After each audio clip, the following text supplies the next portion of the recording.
Hey guys, Prowl1701 here, and today we are going to talk about the new Star Wars High Republic announcement. So, Star Wars is about to start exploring a brand new part of the Star Wars mythos that we have never heard of before, called the High Republic.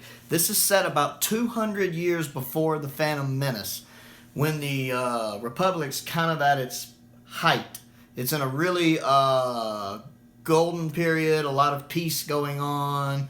Everything's all good, and the Jedi Knights are kind of like Knights of the Old Republic. Well, not Knights of the Old Republic, Knights of the Round Table.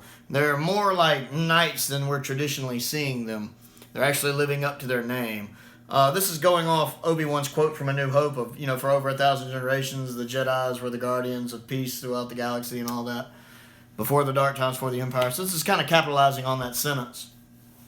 I really like that the Jedi are more kind of prevalent here. I think they're out more, they're doing more. It seems like the Republic's not as big as it is in Skywalker time, the Skywalker saga time period.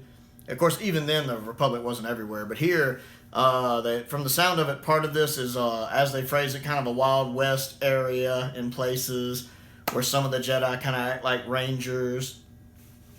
I like that. I love that some of their lightsabers even have what look kind of like sword hilts, like Excalibur sword hilts. I just mentioned not too long ago when I was doing my Saberforge rapier announcement video that I wanted to see more lightsabers that used hilts from other franchises like He-Man's Power Sword and stuff. One of the things I said I wanted was a lightsaber that used, the hilt from kind of like an Excalibur hilt from, say, 1981's Excalibur. I really like that hilt design. And some of the artwork for High Republic, they're actually holding swords that look like that 1981 Excalibur hilt design.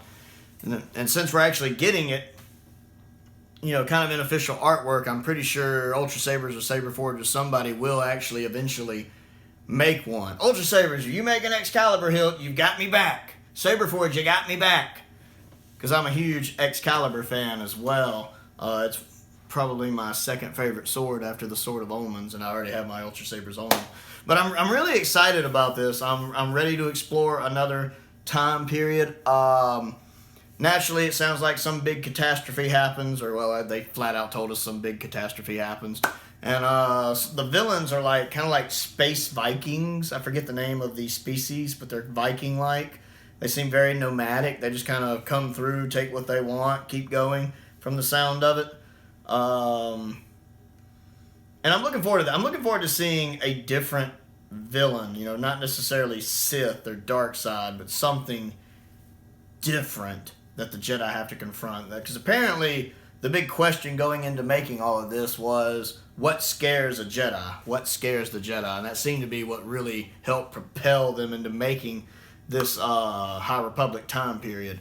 And I'm really excited to kind of see how that goes. They look like they're giving this a really big push across all sorts of media. I know when they flashed the thing up, and I think it had Marvel on there, IDW on there, so we're probably getting... I know we're getting novels, we're getting young adult novels, we're getting comics. It would not be improbable to think we might get an animated TV show, a live-action TV show, possibly even movies out of this.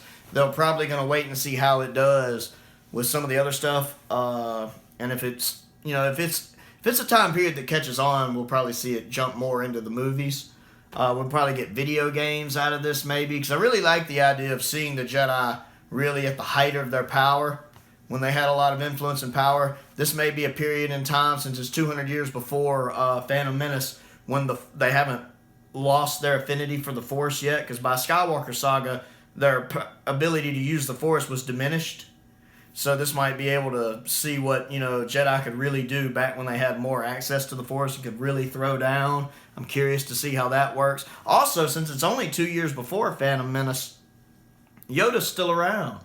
We can see a younger Yoda, because Yoda was about 900 when he was over 900 when he died. So he'd only be, around 700 now. So he'd still be active and moving around, so it'd be kind of interesting to see him when he's younger. But I'm really excited about it. I kind of wish it had been set slightly sooner, more than 200 years. I was thinking maybe 400 or 500 years. I would have liked to have seen that more. 200 years is a long time. I mean, America's only been around less than 250 years. A lot happens in 200 years. But in the scale of what we measure Star Wars by, when we know things to take place thousands of years later, thousands of years sooner, 200 years doesn't seem like a long period of time. So I would have rather set it like 400 or 500 years, but that's a little nitpick. I am very excited about it. I was pleased with the announcement. I'm curious to see where it goes. I'm looking forward to August when some of this stuff starts rolling out. I believe it's August of this year. And yeah, I'm looking forward to experience a new kind of time period in the Star Wars mythos. So I'm Pro1701. That's my thoughts on the High Republic announcement. Click the like button, click the subscribe button. Don't forget to click the bell for notifications. You have to do that now. Check out my other channel, Another Sci-Fi Guy, where I review other sci-fi related material like Doctor Who. I just got a Doctor Who DVD release kind of unboxing up for the Moon Base with the second Doctor. And we talk about other fun stuff like Babylon 5 and Star Trek. And I'll be glad to have y'all over there. And most importantly, as always, thank you for watching.